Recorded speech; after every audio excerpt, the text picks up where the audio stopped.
যারা মনে করেন বারবিকিউ তৈরি করা অনেক বেশি ঝামেলার, আমার আজকের রেসিপি ঠিক তাদের জন্য।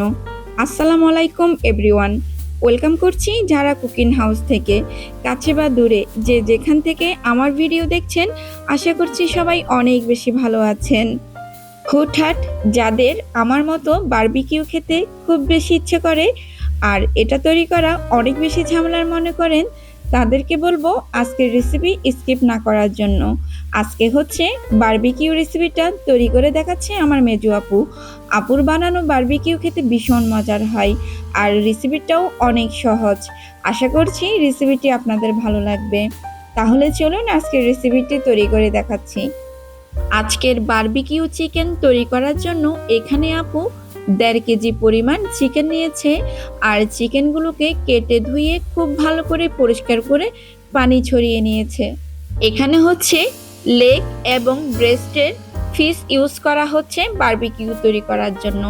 এখন এই চিকেনগুলোকে চিড়ে নিবে অথবা হালকা একটু দাগ কেটে নিবে।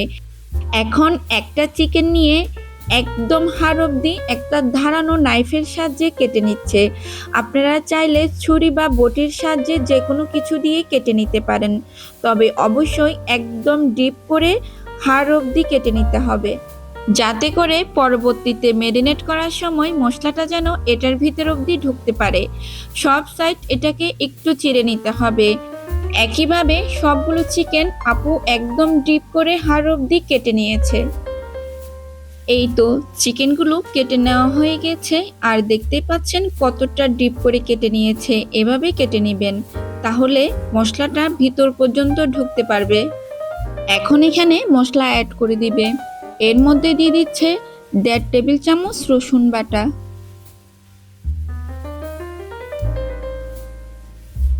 তারপর দিয়ে দিচ্ছে 1.5 টেবিল চামচ আদা বাটা। আদা আর রসুন হচ্ছে চিকেন যতটুকু অতটুকু অনুযায়ী 1.5 টেবিল চামচ করে ব্যবহার করছে। যদি চিকেনের পরিমাণটা একটু বেশি হয় তাহলে আদা আর রসুনের পরিমাণটা বাড়িয়ে নেবেন। তারপর দিয়ে দিচ্ছে হাফ কাপ টক দই। অবশ্যই টক দইটা দেওয়ার চেষ্টা করবেন, এতে করে বারবিকিউ অনেকটাই জুসি থাকবে। এরপর দিয়ে দিচ্ছে 1.5 টেবিল চামচ সয়া সস,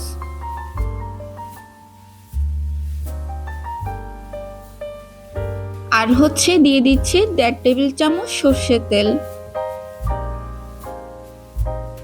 তারপর দিয়ে দিচ্ছে 1.5 টেবিল চামচ লাল মরিচের গুঁড়া, আর সেই সাথে দিয়ে দিচ্ছে স্বাদ মতো লবণ। লবণ দেওয়ার সময় অবশ্যই খেয়াল রাখবেন, সয়া সসে কিন্তু লবণ দেওয়া আছে।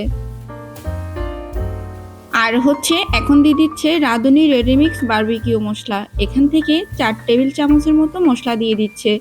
তারপর দিয়ে দিচ্ছে 1.5 টেবিল চামচের মতো লেবুর রস। লেবুর রস দিলে চিকেনের এক্সট্রা যে বাজে স্মেল আছে সেটা যেমন চলে যাবে, ঠিক তেমনই চিকেনের টেস্টটা বেড়ে যাবে। মশলাটা দেওয়ার পর খুব ভালোভাবে চিকেনের সাথে মেখে নিতে হবে। আর অবশ্যই মেখে নেওয়ার সময় প্রথমে চিকেনের গায়ে যে দাগ কেটে নিয়েছি বা কাট করে নেওয়া হয়েছিল সেই জায়গাগুলোতে মশলাটাকে খুব ভালোভাবে ঢুকিয়ে নিতে হবে, যাতে করে চিকেনের ভিতর অবধি যেন মশলাটা ঢুকে যেতে পারে। তো চিকেনের যে কাটা অংশগুলো আছে সেগুলোতে খুব ভালোভাবে মশলাগুলোকে ঢুকিয়ে দিতে হবে আর হাতের সাহায্যে এই কাজটা করার চেষ্টা করবেন, এতে করে ম্যারিনেট করার সময় অনেকটাই সুবিধা হবে। মশলাগুলোকে মাংসের সাথে খুব ভালো করে মেখে 3 থেকে 4 ঘন্টার মতো ম্যারিনেট করে রেখে দিতে হবে। আমাদের হাতে সময় ছিল না, তাই 3 থেকে 4 ঘন্টার মতো রেস্টে রেখে দিয়েছিলাম। তবে সব থেকে ভালো স্বাদ পাবেন যদি এটাকে আপনি ওভারনাইট ম্যারিনেট করে রেখে দিতে পারেন। এতে করে সব মশলা চিকেনের ভিতর খুব ভালোভাবে ঢুকতে পারবে আর অনেক বেশি জুসি এবং সেই সাথে টেস্টি হবে। বারবিকিউর টেস্টটা নির্ভর করে কতটুকু মশলা ব্যবহার করেছেন আর কত সময় আপনি রেস্টে রেখেছেন। যত ভালোভাবে মশলাটাকে মেখে রেস্টে রেখে দিতে পারবেন, ঠিক ততই কিন্তু বারবিকিউর টেস্টটা পাবেন। তো আমরা প্রায় 3 ঘন্টার মতো রেস্টে রেখেছিলাম, কারণ আমাদের হাতে সময় ছিল না। যদি আপনার হাতে সময় থাকে তাহলে ওভারনাইট করে রাখার চেষ্টা করবেন। মশলাগুলো খুব ভালোভাবে হাতের সাহায্যে মেখে নেওয়া হয়েছে। এখন প্লাস্টিকের পেপার দিয়ে মুড়িয়ে নেব। আপনারা চাইলে ঢাকনা দিয়েও ঢেকে নিতে পারেন। এখন 3 থেকে 4 ঘন্টা এটাকে রেস্টে রেখে দিব। আর যারা ওভারনাইট রাখতে চান তারা অবশ্যই নর্মাল ফ্রিজে এটাকে রেখে দিবেন। 3 ঘন্টা পর চিকেনগুলোকে আমরা মাইক্রো ওভেনে বারবিকিউ করে নিব। এর জন্য মাইক্রো ওভেনের যে প্লেটটা আছে সেখানে সামান্য তেল ব্রাশ করে নিচ্ছি। আপনাদের যাদের কাছে বারবিকিউ মেশিন আছে চাইলে আপনারা বারবিকিউ মেশিনও করে নিতে পারেন। আর যাদের কাছে বারবিকিউ মেশিন নাই আপনারা চুলায় কড়াইতে এটাকে ভেজে নিতে পারেন। এক রেসিপিতে মাইক্রো ওভেন, বারবিকিউ মেশিন অথবা চুলায় কিন্তু এই বারবিকিউটা তৈরি করে নেওয়া যাবে। এখানে আমি মাইক্রো ওভেনটাকে 5 মিনিটের মতো ফ্রি হিট করে নিয়েছি। আর আমার এটা হচ্ছে অটো। এখানে প্রোগ্রাম সেট করে নেওয়ার পর অটোমেটিক টাইমিংটা অ্যাডজাস্ট হয়ে যায়। অনেক ওভেনে এই সিস্টেমটা থাকে না, আপনাদের ওভেন অনুযায়ী আপনারা টাইমিংটা অ্যাডজাস্ট করে নেবেন। তো আমার এখানে টাইমিংটা সেট করে নিয়েছি, প্রায় 90 মিনিটের মতো প্রোগ্রাম সেট এসেছে। তো এই 90 মিনিটের মধ্যেই আমার বারবিকিউটা তৈরি হয়ে যাবে। বারবিকিউ মাখানো অবশিষ্ট কিছু মশলা থেকে গেছে, এখানে সামান্য অরেঞ্জ ফুড কালার দিয়ে দিচ্ছি। তবে এটা একেবারেই অপশনাল, দিলে দেখতে সুন্দর লাগবে, হাতের কাছে না থাকলে স্কিপ করতে পারেন। ফুড কালার না দিলে স্বাদের কোনো হেরফের হবে না। আর অবশ্যই ফুড কালার মিশানো মশলাটা শেষের দিকে ব্রাশ করার চেষ্টা করবেন, এতে করে চিকেনের ভিতরে রংটা ঢোকার সম্ভাবনা থাকবে না। আমরা প্রায় ওভেনে 40 মিনিট হিট দেওয়ার পর এই ফুড কালারটা ব্যবহার করছি। চিকেন কাঁচা অবস্থায় কখনো ফুড কালার ব্যবহার করবেন না, এতে করে চিকেনটা পুরোপুরি লাল হয়ে যাবে বা হলুদ হয়ে যাবে, দেখতে ভালো লাগবে না। তো মশলাটা মাখানো হয়ে গেছে, এখন ওভেনের ঢাকনাটা লাগিয়ে আবার স্টার্ট করে দিচ্ছি। প্রায় 50 মিনিট পর এটার এক সাইড প্রায় হয়ে গেছে, এখন অন্য সাইডটাকেও আমরা একইভাবে ভেজে নেব। এখানে বারবিকিউ টাইম সেট হয়েছিল 90 মিনিট, আমি আরও 15 মিনিট কনভেকশন মোডে এটাকে গ্রিল করার জন্য ব্যবহার করেছি।